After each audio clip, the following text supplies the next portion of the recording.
আইয়ুহাল মুসলিমুন, আমরা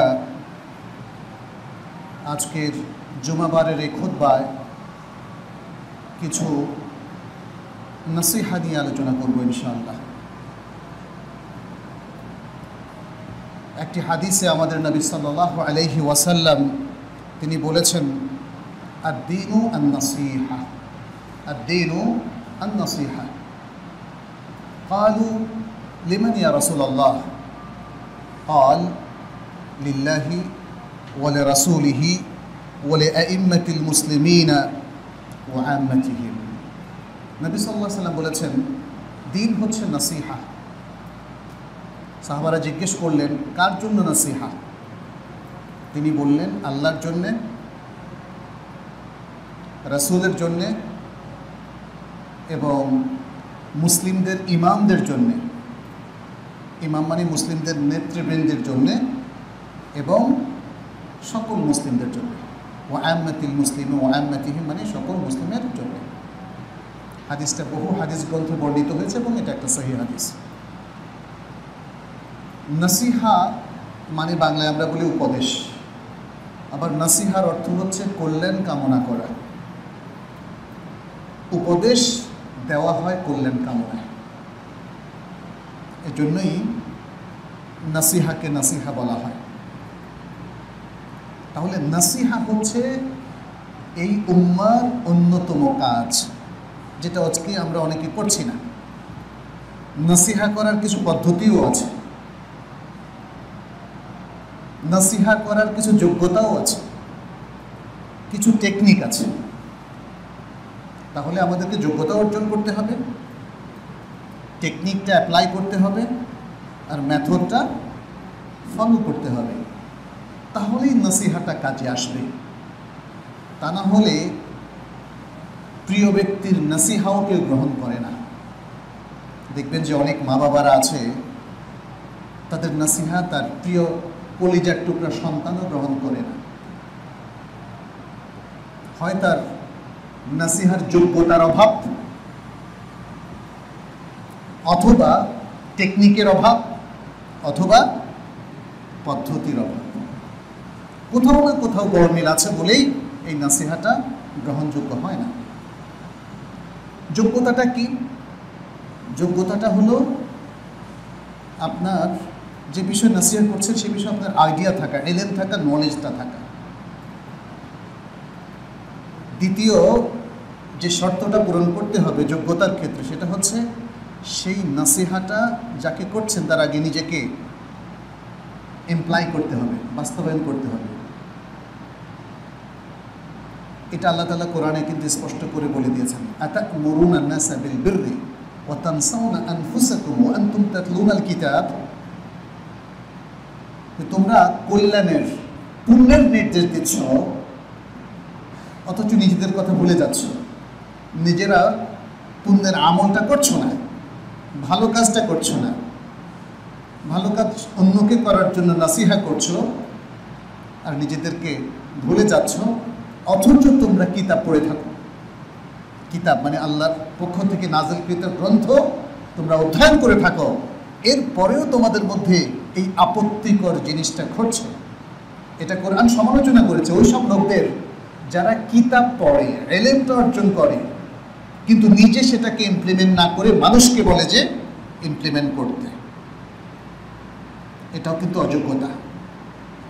যে বাবা সিগারেট পান করে আর বাচ্চাকে বলে তুমি সিগারেট খাও না, যে মা পর্দা করে না আর বাচ্চাকে বলে তুমি হিজাব পরো, স্কুলে যাও। অনেক মাকে এরকম দেখা যায়, নিজে পর্দা না করে ছোট বাচ্চাকে ইসলামিক স্কুলে নিয়ে এসছে, মেয়ে বাচ্চাকে হিজাব পরায়া। আরে হিজাব তো আপনার দরকার, ছোট বাচ্চা এখন হিজাব না করলেও চলবে, তার বয়স 6 বছর 7 বছর। এটাই এই আয়াতের কথা, যে নিজেরা পরিপালন করছি না কিন্তু অন্যকে পরিপালনের জন্য নসিহা করছি, তাহলে আসলে নসিহার সত্যিকার যোগ্যতা আমাদের নেই। আর এই পয়েন্টটাকে আমরা টেকনিকের বিষয় বলতে পারি। আপনি যদি চান আপনার নসিহাটা অন্যরা গ্রহণ করুক, তাহলে নিজে আগে সেটাকে আমলে রূপান্তরিত করেন, আমলে কনভার্ট করেন। কারণ ইলমের মর্যাদা পরিপূর্ণভাবে প্রতিষ্ঠিত হয় আমলের দ্বারা। এলেমটাকে যদি থিওরি আকারে রেখে দেন, থিওরি, তত্ত্ব, তাত্ত্বিক জ্ঞান, পাণ্ডিত্য ছাড়ছেন, কিন্তু সেটাকে আমলে কনভার্ট করছেন না, তাহলে সেই এলেমের কোনো মূল্য আসলে ইসলামে নেই। নবী সাল্লাল্লাহু আলাইহি সাল্লামকে আল্লাহ তাআলা রোল মডেল কেন বানালেন? ওয়া ইন্নাকা লাআলা খুলুকিন আযীম। কেন রোল মডেল বানালেন? কারণ তিনি যা বলতেন তা করতেন। তিনি যা বলতেন তা করতেন। তিনি ছিলেন জীবন্ত কোরআন। তিনি যখন হাঁটতেন তখন মানুষ বলতেই পারত কোরআন হাঁটছে, কারণ কোরআনের প্রত্যেকটা নির্দেশ তিনি বাস্তবায়ন করেছেন না? সুবহানাল্লাহ।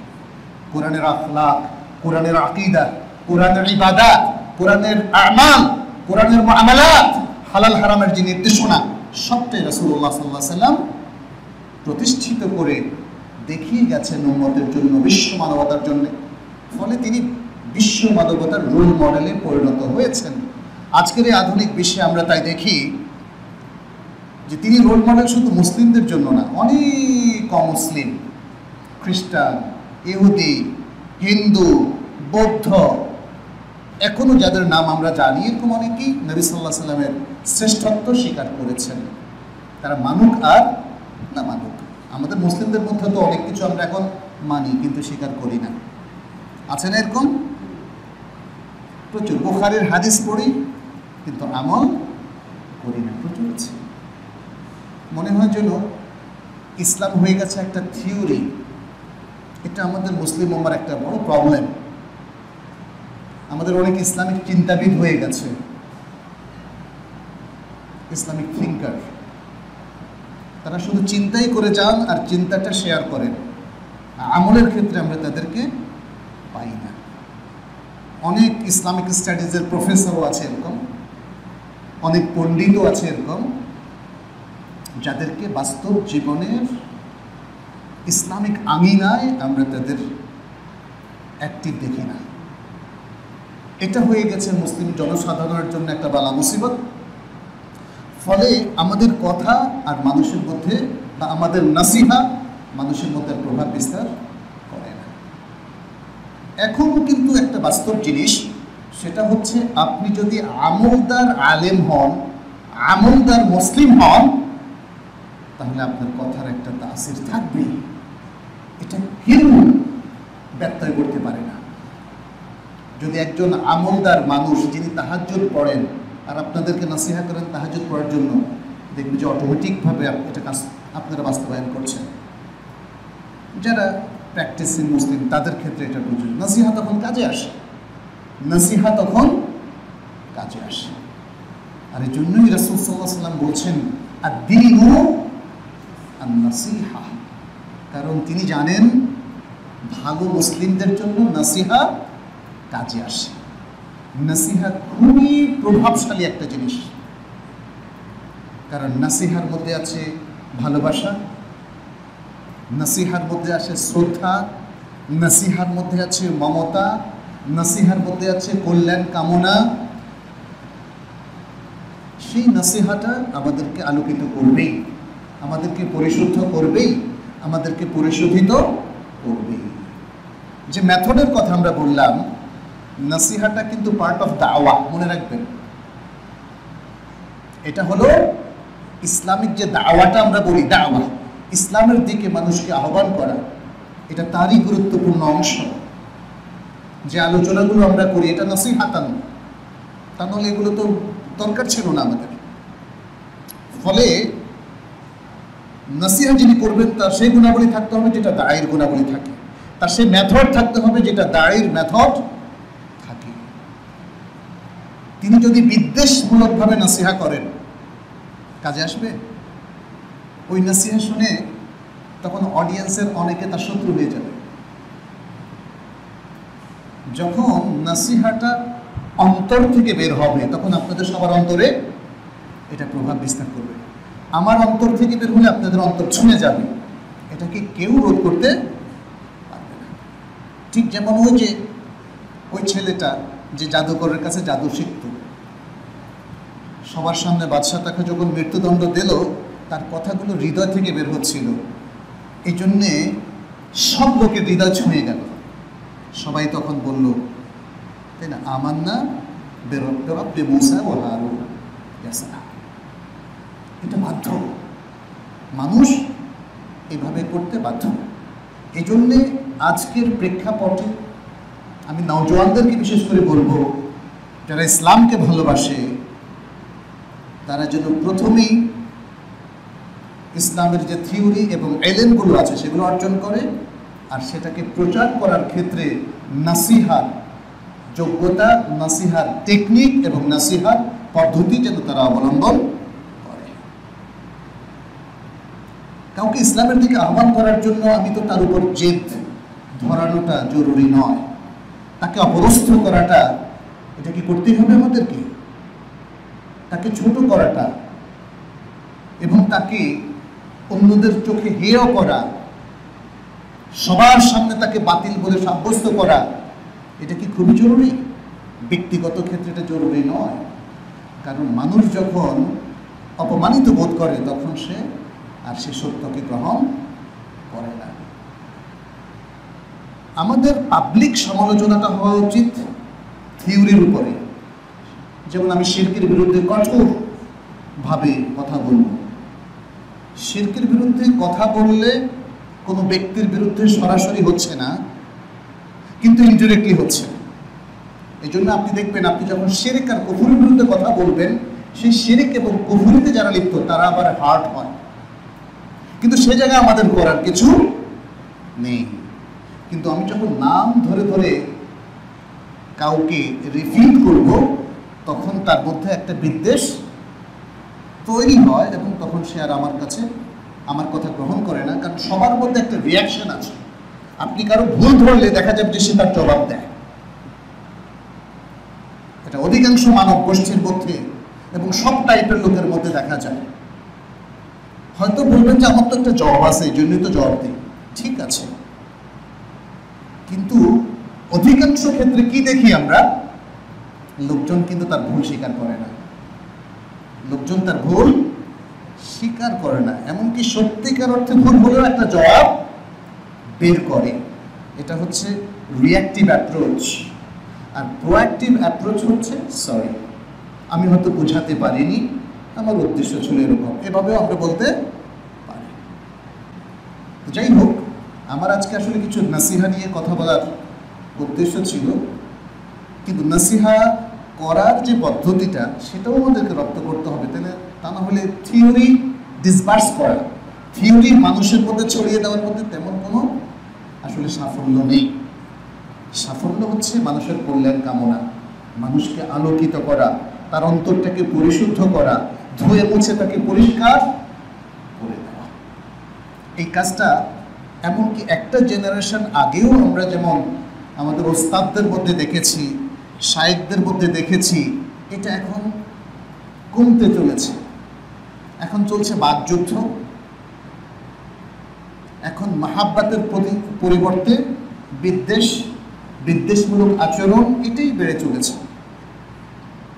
আমার কাছে মনে হয় যে সত্যি যদি আমরা এই বিশ্ব মানবতাকে এবং বিশেষ করে মুসলিম উম্মার প্রত্যেক মানুষের প্রতি একটু ভালোবাসা রেখে এই কাজগুলো করতে পারি, তাহলে সাফল্য একদিন আসবেই। আর জ্ঞান এতটাই পাওয়ারফুল, এই পাওয়ার দিয়েছেন কে? আল্লাহ দিয়েছেন। জ্ঞানের মধ্যে পাওয়ারটা দিয়েছেন আল্লাহ, অর্থাৎ এটাকে একটা সিস্টেমে ফেলে দিয়েছেন যে জ্ঞান থাকলে তাহলে সেটা আপনার অন্তরে প্রভাবিত করবেই। আপনি দেখবেন অনেকগুলো নলেজ এসে যাওয়ার পরে আপনি সেই নলেজকে এড়াতে পারেন না, তার প্রভাবকে আপনি ইগনোর করতে পারেন না, উপেক্ষা করতে পারেন না।